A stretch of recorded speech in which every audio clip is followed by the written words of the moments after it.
안녕하세요. 오늘은 우리가 접근성을 하면서 잘 챙겨보지 못했던 법률 이야기를 한번 해보려고 그래요. 우리나라에 있는 법들 중에서 접근성에 관련된 내용들만 간단하게 압축해서 조금만 살펴볼게요.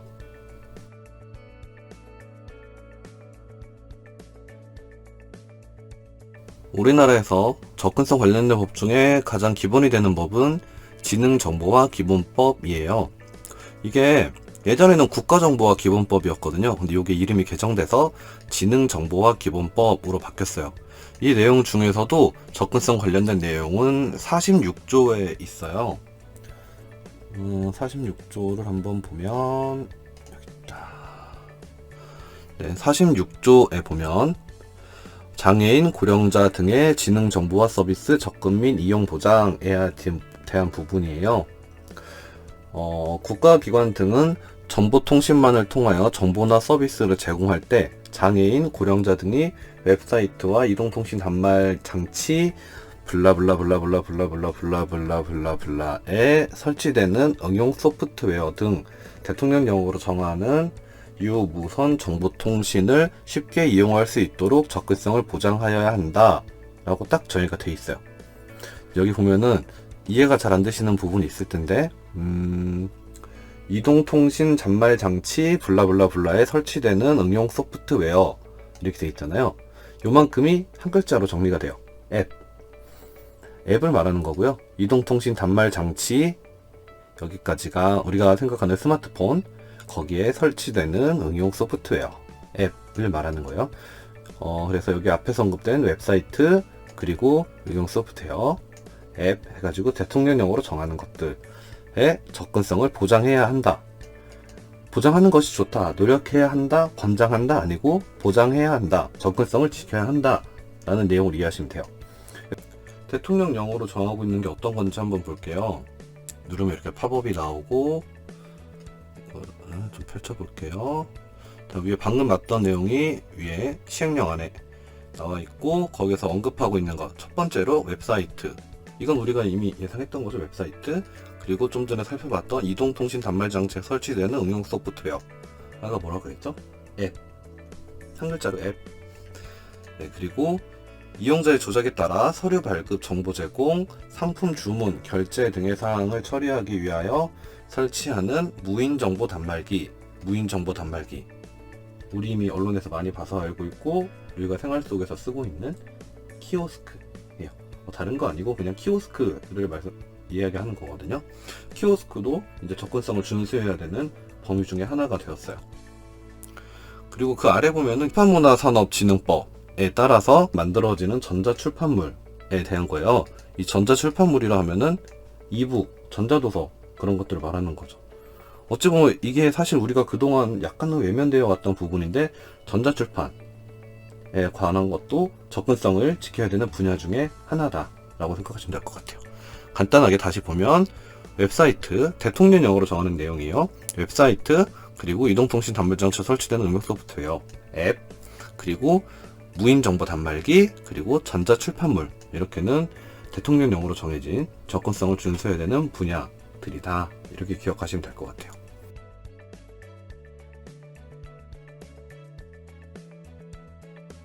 우리가 이미 아는 법 중에 장애인에 관련된 유명한 법이 있어요. 장차법이라고 말하고 있는 장애인 차별 금지 및 권리 구제 등에 관한 법률이에요. 이 법률 안에 보면은 재화와 용역 부분에 제3절에 재화와 용역이 있어요. 3절 재화와 용역의 제공 및 이용에 관한 부분이 있거든요. 여기 3절에 보면은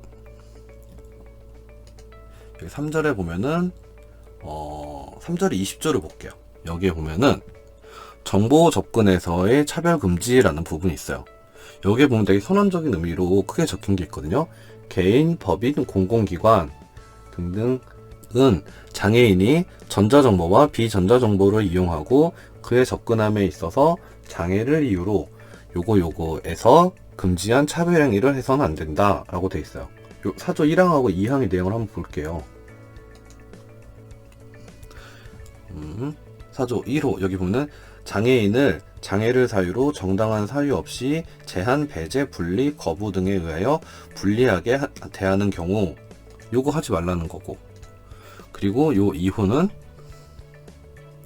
아유 창이 작네. 요 2호는 장애인에 대하여 통상적으로 제한, 배제, 분리, 거부 등에 의해서 불리하게 대하지 아니하지만 정당한 사유 없이 장애를 고려하지 않은 기준을 적용함으로써 장애인에게 불리한 결과를 초래하는 경우예요. 이걸 하지 말라는 거죠. 전자적인 정보와 비전자적인 정보.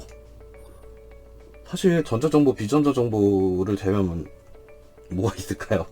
그냥 모든 정보라고 저는 이걸 해석할 수 있을 것 같아요. 모든 정보는 접근함에 있어서 장애를 이유로 금지한 차별행위를 해서는 안 된다. 이게 가장 기본 전제로 깔려 있어요. 장애인 차별 금지 및 권리 부재 등한 법률에서는요. 우리가 구체적으로 보는 법은 21조 안에 있어요. 정보통신, 의사소통 등에서의 정당한 편의 제공 의무 21조가 돼 있는데, 이 21조의 내용이 7월에 최근에 개정이 좀 됐어요. 개정이 되면서 개정된 내용은 이 밑에 붙어 있는데요. 요 2번 항목이 개정이 됐습니다. 2번 항목이 이번에 추가가 된 내용이에요. 일단 1번부터 한번 간단하게 볼게요. 여기서 등등등등등등등등 관계자 해가지고 이 사람들이 생산, 배포하는 전자정보 및 비전자정보에 대하여 장애인이 아닌 사람과 동등하게 접근, 이용할 수 있도록 한국 수어, 문자 등 필요한 수단을 제공해야 한다 라고 되어 있죠. 여기도 보면은 전자정보와 비전자정보가 모두 포함이 되게 있어요. 대전제라고 보시면 될 것 같아요. 그래서 이 앞에서 언급한 행위자들이 누구냐 하면은요, 이렇게 되게 몇 호, 몇 회, 몇 호, 몇 회, 몇 호 행위자, 관계자 써 있잖아요. 이게 되게 어려운데 그냥 간단하게만 한번 살펴보면 3조에서 정의를 하고 있어요. 3조 4항부터던데 공공기관, 그리고 사용자 보통 기업주를 얘기를 하죠. 그리고 교육기관, 교육 책임자, 그리고 여기서 넘어가서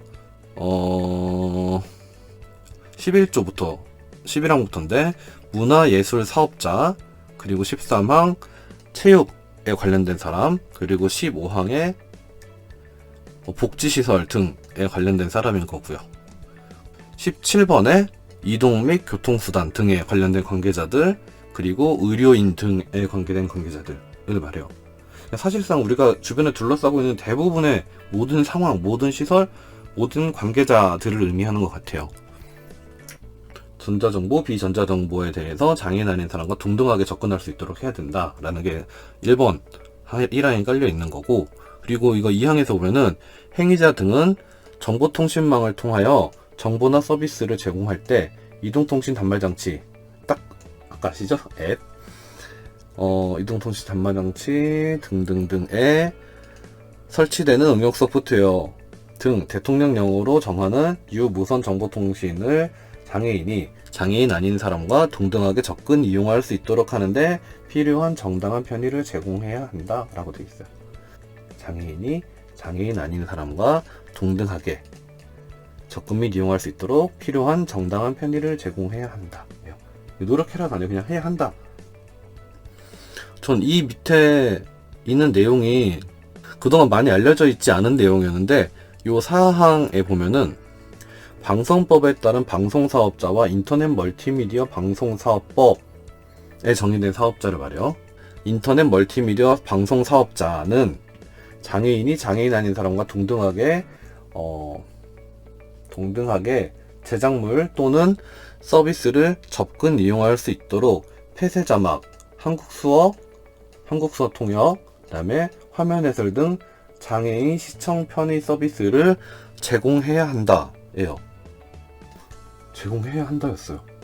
그러니까 우리가 그동안 웹 접근성, 모바일 접근성 지키면서 자막 수화 등에 제공해가지고 자막 제공하는 걸 좀 어려워하고 부담스러워하기도 했잖아요. 근데 이제 알고 보니까 법에는 제공하라고 돼 있어요. 폐쇄 자막, 수어 통역, 화면 해설 같은 것들을.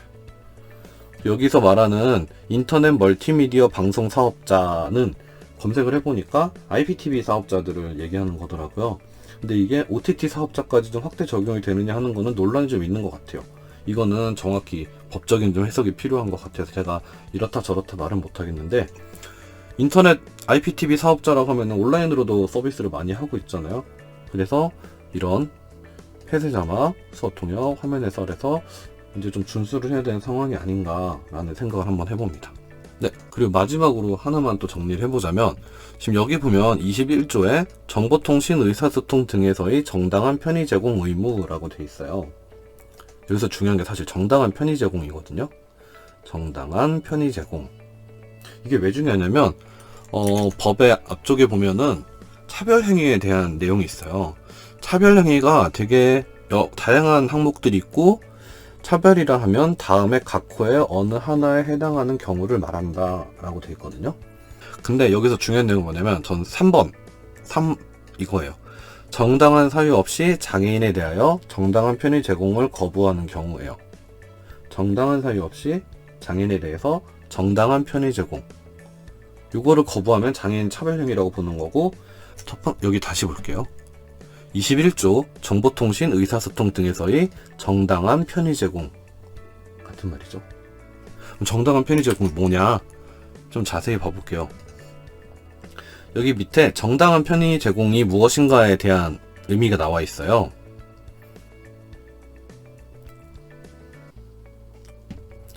여기 보면 정당한 편의라 함은 장애인이 장애가 없는 사람과 동등하게 같은 활동에 참여할 수 있도록 장애인의 성별, 장애 유형 및 정도, 특성 등을 고려한 편의시설, 설비, 도구, 서비스 등 인적, 물적, 재반 수단과 조치를 말한다 해요.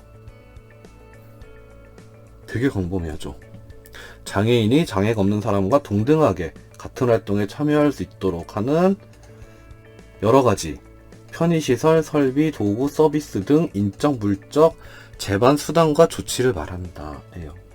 그러니까 한마디로 얘기를 하면은 지금 전체적으로 한번 정리를 해봤을 때 장애인 차별 금지 및 권리 구제에 관한 법률, 이 안에서는 기본 전제를 깔고 있는 거는 전자정보와 비전자정보를 모두 장애인인 사람이 장애 아닌 사람과 동등한 수준으로 이용할 수 있도록 해야 된다라는 정의를 하고 있고, 거기 안에서 이제 뭐 웹사이트나 앱, 그리고 대통령령으로 정하는 아까 봤던 것들 있죠? 그것들에 대한 정의가 되어 있고, 이건 전체적으로 정보통신 그리고 의사소통에 관해서 장애인에게 정당한 편의 제공의 의무가 있다라고 정의한 내용이 들어가요. 그럼 이 정당한 편의 제공은 법적으로 봤을 때는 정당한 사유 없이 정당한 편의 제공을 하지 않으면 이 법에서 정하고 있는 차별행위가 되는 거예요.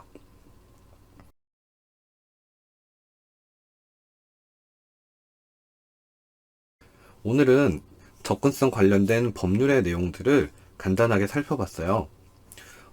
접근성 개선을 위해서 열심히 노력하다 보면 제도적인 근거나 이렇게 법률적인 기반 내용을 살펴보기 쉽지 않거든요.